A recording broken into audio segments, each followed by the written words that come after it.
കേരളം ഭരിക്കുന്നത് ഉമ്മൻചാണ്ടിയാണോ അതോ സരിതയാണോ എന്ന് ഞാൻ ചോദിക്കുകയാണ്.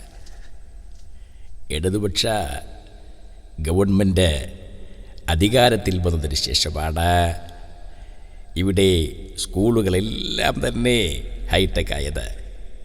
പൊതുവിതരണ സമ്പ്രദായത്തിൽ ജനങ്ങൾക്ക് ഏറ്റവും മികച്ച ഭക്ഷ്യധാന്യങ്ങൾ ലഭിച്ചു തുടങ്ങിയത് ഈ ഗവൺമെൻറ് വന്നതിന് ശേഷമാണ്.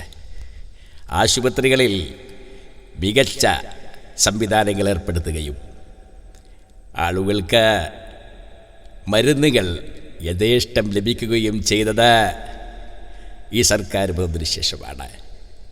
അതുകൊണ്ട് വരാൻ പോകുന്ന തെരഞ്ഞെടുപ്പിൽ ഇടതുപക്ഷ ജനാധിപത്യ മുന്നണിയുടെ സ്ഥാനാർത്ഥികളെ വിജയിപ്പിക്കണമെന്നാണ് എനിക്ക് നിങ്ങളോട് പറയാനുള്ളത്.